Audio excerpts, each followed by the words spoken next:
The international break is over. So today we are going to have a look at my game week 5 transfer plans, what I plan on doing with my team, what I'm going to do with Heung-min Son, when I'm going to wildcard, what I think of Newcastle, and finally the double game week for Luton and Burnley.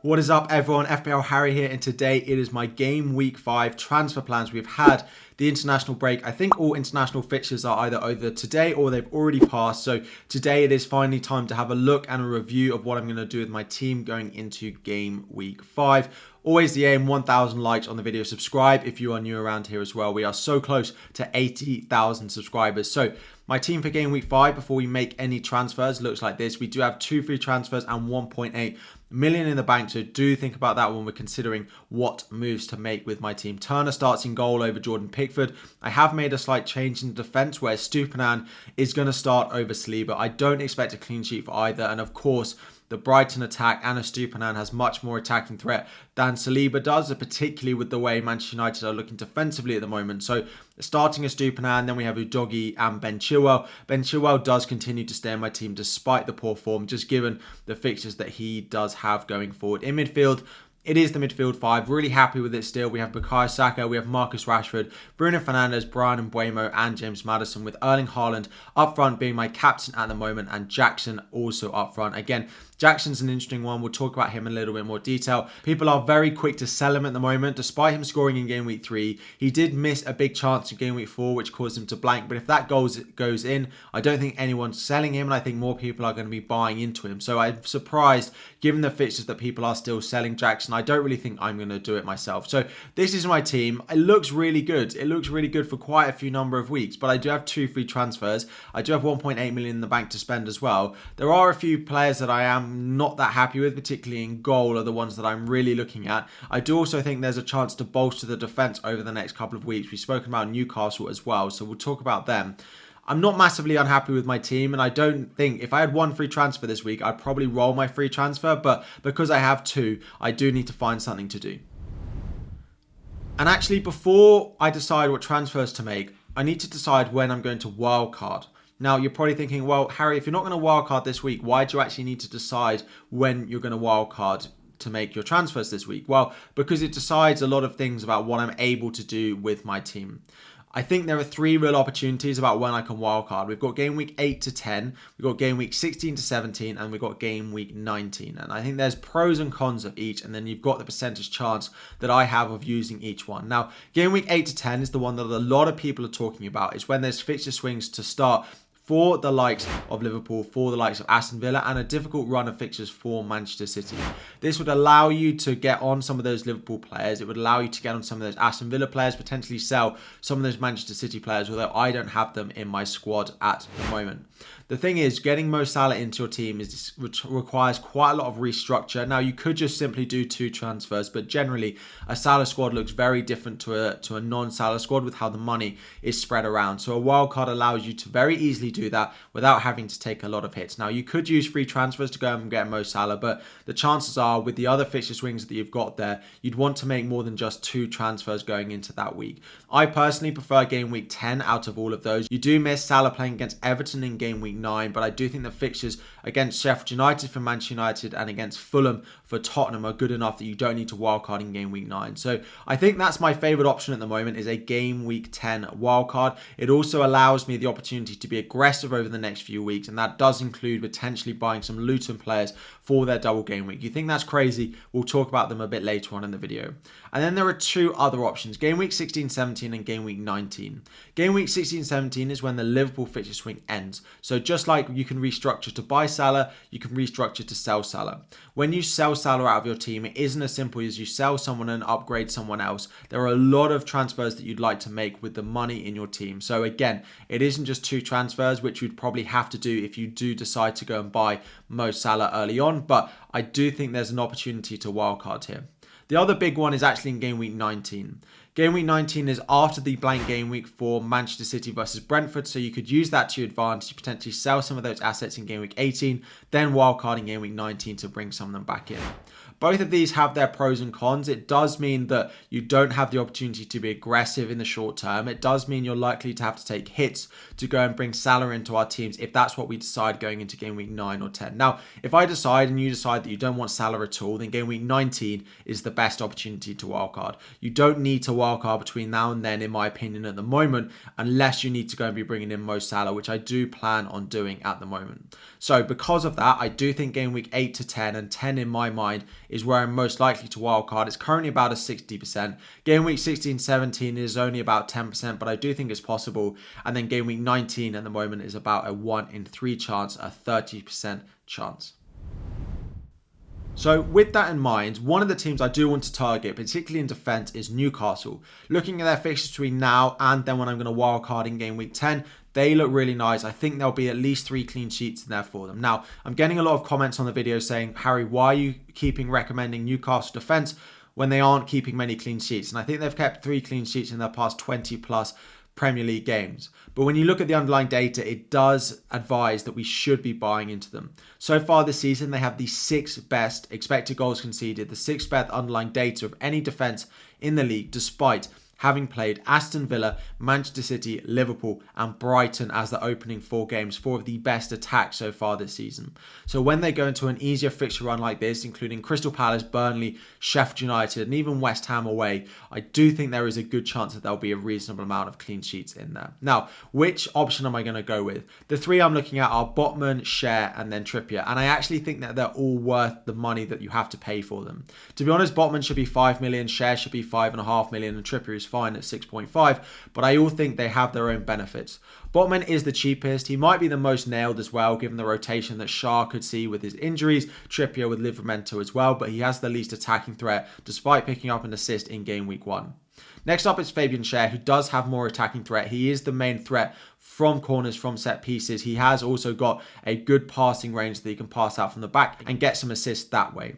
And then finally, of course, Trippier. Now, Trippier's actual attacking output hasn't been as good, but I do think at 6.5 million there will be returns for him over this run. It's just how many games I think Livramento is going to start. Given that I am going to wildcard in game week 9 or 10, I don't mind going for Trippier. But if you aren't going to wildcard until later on in the season and you plan on buying Salah with Trippier in your team is actually quite difficult. So if you don't plan on wildcarding, I do favour going over Botman or Schär. But if you do plan on wildcarding later and you have that flexibility, Trippier is a great pick. Right now, I don't think I have the funds quite in my setup to stretch up to Trippier, so I am favouring Fabian Schär as my Newcastle defender to bring in this week. If we hear that Botman is going to be back, I might just play it safe and go with him, but right now, Schär is the one I want to buy. But of course, Newcastle actually play Brentford this week, so I don't really want to use a transfer there this week unless I just end up putting them on the bench, which is a possibility. I could just do Saliba to Fabian Schär and just bench him this week and play my back 3 that I've already got. Schär versus Estupiñán is a pretty close call this week, I think. What I could do is buy Heung-min Son. Now, I've spoken a little bit about this. I posted about this and I'm going to talk about it in a bit more detail. What I'm really looking at is the next 3 game weeks. In game week 8, Spurs play against Luton and then they play against Fulham in game week 9. So whether or not I buy Son into my team now, I'm going to be buying him into my team in game week 8 at the very latest. So I'm looking at the next 3 fixtures. The options of players that I could sell, I could in theory sell James Maddison, although I'm pretty certain I'm not going to do that. I could sell Bukayo Saka of Arsenal. I could also sell either Bruno Fernandes or Marcus Rashford of Manchester United. Looking at the fixtures, I think it's clear that Spurs over the next 3 do have the most difficult fixtures. Now, you could argue that Liverpool at home, there is a chance for them to score, but generally the fixtures for Spurs are slightly more difficult after game week 5. A lot of people are wanting Son, particularly for that Sheffield United at home fixture, but I do look at the Arsenal fixtures of Everton and Bournemouth, the Manchester United fixtures of Brighton, Burnley and Crystal Palace in the next 3 and think the fixtures and chance to explode in those fixtures are probably there. However, we know the form we've seen from both Arsenal and Manchester United this season compared to Spurs in terms of scoring goals means that that might not necessarily be the case. So when we look at some of the underlying data for the players that we could sell versus those that we could buy, what we've got here is expected goal involvement. We've got expected goal involvement just in game week 4, so we can look at how Son performs when he plays up front. We've got the opponent goals conceded, so how many goals on average do their opponents in the next 3 games concede, and then the expected points from Fantasy Football Scout over the next 3 game weeks as well. So always looking at the next 3. Son, scores last in 3 of the next 4 metrics, apart from his underlying data in that game week 4 fixture. Bukayo Saka comes out comfortably on top in 2 of those, so he is definitely staying. It's just whether I think any of those Manchester United assets, even with their nice run of fixtures, are worth selling for Heung-min Son.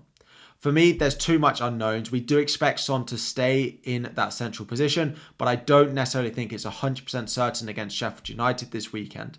So with that in mind, given the underlying data, now Bruno Fernandes' data in game week 4 is alarming. 0.07 expected goal involvement is crazy low. But in the fixture against Arsenal, he was expected to play a little bit deeper. He wasn't getting as far forward, which I do think he will do in some of the fixtures he's got coming up. Plus, with the deal with Sancho and Antony not being available, well, it seems unlikely they're going to be available going into game week 5 at the moment. Bruno Fernandes will either be playing attacking midfield or he could even play on the right wing, which I do think boosts his attacking output a little bit. We've seen him play in that a little bit before, and he doesn't drop so deep as we see him playing when he plays in midfield. So I quite like that for Fernandes. And I just think the next fixtures are pretty good for Marcus Rashford. So actually, I think Son is going to have to wait until game week 8. So the final thing to talk about, if I've decided I don't want to buy Son and I don't want to buy Newcastle, I kind of got to find something to do with my team this week. And I might end up buying some double game week players. Now, you're probably thinking, Harry, it's crazy. Burnley and Luton have been awful. Well, that is true. But I do still think there is a chance in the double game week, given that it is Everton away, Burnley at home, that they should get some chances. Now, I'm not saying going and buying a crazy amount of either Luton or Burnley players, but I do think that there are a couple of options that I think we should be considering buying into our teams. And actually, they both play for Luton. The reason I think Luton are better is the fixtures around it in particular. Looking at the Burnley fixtures, they don't really have any favourable fixtures either side of game week 7, whereas Luton have 3 good fixtures either side of it. So pretty happy to be buying some Luton players in. Now, actually, they wouldn't start in my team any of those other weeks, I don't think. Maybe game week 6 at home to Wolves. But they also have a much nicer double game week, whereas Burnley have to go to Newcastle, whereas Luton have that fixture against Burnley and Everton in there. The 2 options that I like is up front in Morris. Now, Morris has a goal and assist so far this season. He's also on penalties, also likely to play 90 minutes for Luton. I don't necessarily have an easy way to get him into my team, but I do think for that double, he could be worth bringing in. The other one is actually in goal. I'm not happy with Jordan Pickford. Pickford does have Luton at home in game week 7, but he does go away to Brentford in game week 6. So actually selling Jordan Pickford to go and buy Kaminsky, the Luton first choice goalkeeper, means I don't play Jordan Pickford against Brentford and then Luton. Instead, I play Kaminsky against Wolves and then in a double game week. Don't necessarily think I want to do it this week because there is a chance that Tim Krul takes that first spot for Luton, but I do think Morris could come into my team. So we've spoken about a lot in terms of my transfer plans this week. There's a lot of moving parts that have changed over the international break. Looking at my midfield, I don't necessarily think I find a space for Heung-min Son in there this week, despite me thinking he's a great option if he stays up front. So I don't think I'm going to do the midfield transfer. The other option is in defence. Now, I could bring in Fabian Schär in replace of Saliba, who's currently on my bench, and either start him over a Superman or just leave him on my bench. That's very possible for me to do this week. However, if we're uncertain about when Botman's going to return, I think he's slightly more nailed than Schär. I could leave that going into game week 6 because I'm not going to play him in this week anyway. What I could end up doing is bringing in Morris. Now, I don't want to sell Jackson. I've been pretty positive about Jackson in this video, despite his performance in game week 4. But I actually have the money spare in my team to do Archer up to Morris this week. And I'd actually leave Morris first on my bench. He has Fulham this week. He'd be a great first bench option. Now, you're probably thinking selling Archer is crazy. And it is, despite the fact that I'm actually not going to play him until I use my wildcard in game week 10. The fixtures for Sheffield United between now and game week 10 are pretty awful. I can bring him back in on my wildcard, but I don't actually need him between now and then. So my planned transfer this week might sound completely crazy, is to do Archer to Morris, leave Morris on my bench this week and probably next week as well, roll my second free transfer going into game week 6, have 2 free transfers there where I can probably bring in Kaminsky of Luton in goal instead of Jordan Pickford. I can also then potentially bring in a Newcastle defender as well going into game week 6. That will set me up nicely for their run. It will give me double game week players in game week 7 in Luton. Yes, I'm bringing in some Luton players. That is the plan for me. One free transfer this week of Archer to Morris. Now, in terms of who I'd bench in game week 7, Maddison does have Liverpool at home. And if Jackson is still disappointing, I would probably happily bench him as well. I do think there's enough upside potentially to bring Morris in. I don't plan on capturing him in game week 7, but it does add the extra fixture. And anyone who's followed me for a while knows quite how much I love a double game week player. So those are my transfer plans. Let me know what you think. Are you buying Son? Are you buying any double game week players? Are you buying Newcastle? Those are the 3 things that are top priority for me at the moment going into both game week 5, game week 6 and game week 7 as well. Thank you all so much for watching. 1,000 likes on the video is always the aim. Subscribe if you are new around here as well. We are back in the run-in for game week 5, game week 6, game week 7, game week 8. FPL is back. Let me know any questions you have about your team in the comment section down below. Like and subscribe before you go, and I'll be back again very soon.